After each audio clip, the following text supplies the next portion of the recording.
How Formula One makes money. Welcome back to F1 Box Box. Glad to have you with us. Make sure to like and subscribe for great F1 content. In 2022, Formula One had its biggest crowds ever. CEO Stefano Domenicali talked about how the number of fans grew exponentially. Formula One became the fastest growing major sport on social media, with more followers and online activity than before.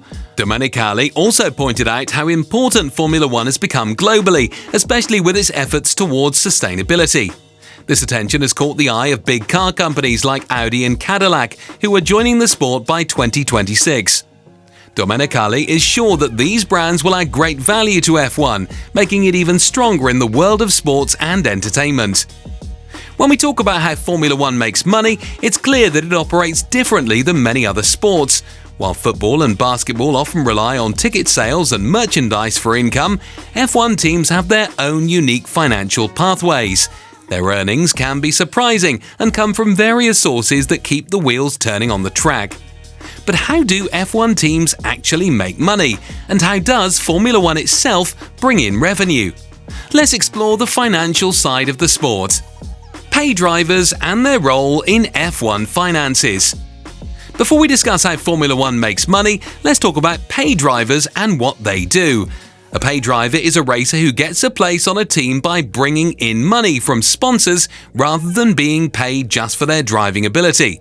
Pay drivers have always been part of racing, but they often face more criticism than other drivers. Like Lance Stroll, who races for Aston Martin, with financial support from his wealthy dad Lawrence Stroll. Nicholas Latifi drove for Williams because of sponsorship money from companies like Lavazza Coffee and Sofina Foods, which are linked to his family.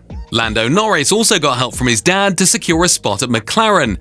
Nikita Mazepin raced in 2021 thanks to sponsorship from his father's company, Uralkali, but he lost his seat when Haas ended their deals with Uralkali after the Russia-Ukraine conflict. Looking at how pay drivers operate gives us insight into the money side of F1. They bring in funds that help teams stay afloat, showing how crucial sponsorship money is in the sport. As we move on to how F1 generates revenue, it's clear that pay drivers are an important part of the financial picture. How do Formula One teams make money? When we think about Formula One, we often wonder how teams make money. It's not just about winning races and getting prize money, it's more complicated than that. Let's break it down in simple terms. First off, we know that F1 team budgets aren't made public, but we do know there was a budget cap of $140.4 million for the 2024 season. This cap helps teams manage costs for the 24 races in the season, but it doesn't cover everything. For example, top drivers can earn huge salaries, often in the millions, which are not included in this cap. So, with so many costs, you might ask, how do F1 teams actually make money? The way F1 teams earn money is important to the sport. The FIA, Fédération Internationale de l'Automobile, introduced cost caps in 2021 to keep things fair and prevent wealthier teams from simply buying their way to victory. If one team outspends everyone else, fans might get bored watching races that are predictable. In fact, many fans were already losing interest in the 2024 season because of the dominance of Red Bull and driver Max Verstappen, who has been winning without serious competition from other teams. How F1 teams get their money. Teams make some of their money through payments from the Formula One organization. Every season, teams receive financial rewards based on where they finish in the World Constructor Championship. They also get bonuses for past performances and share in prize money from TV viewership and fees from race circuits. For example, Ferrari gets an extra bonus for being the only team in F1 since the beginning in 1950.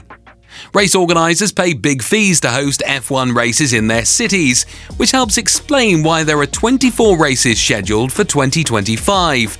These fees can be high, with Monaco paying less than newer events like the Saudi Arabia Grand Prix, which pays more. As TV viewership continues to rise globally, it brings in large fees for F1, which are then shared with the teams. To give you an idea of the money involved, Liberty Media, the owner of Formula One, bought the F1 Group for $4.6 billion in 2017. Fast forward to 2023 and they reported $3.222 billion in revenue, a jump from $2.573 billion in 2022. Payments to teams reached $1.215 billion in 2023 compared to just $157 million the year before.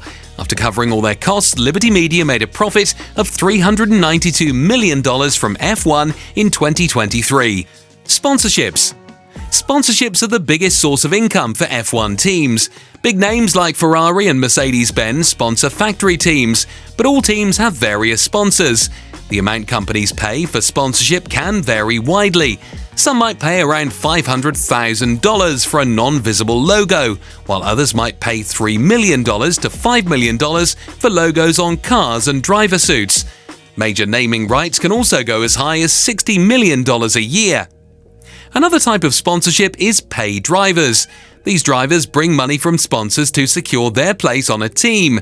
They must meet certain requirements to drive, but usually earn a smaller salary, often just the minimum of about $1 million per year. This means that even though they might not be the best drivers, they can still participate by bringing in money. Another big impact: fan engagement and merchandise sales. Besides the previous funding sources, fan engagement also plays an important role in how teams make money.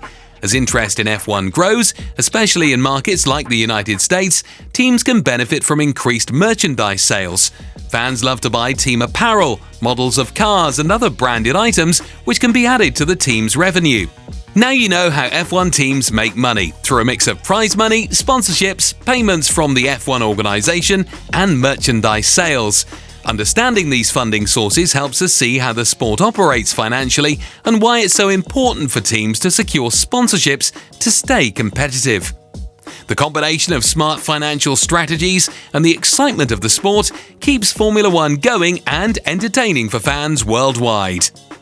Thanks for watching. If you enjoyed this video and want to learn more about the world of Formula One, make sure to hit that like button and subscribe to F1 Box Box.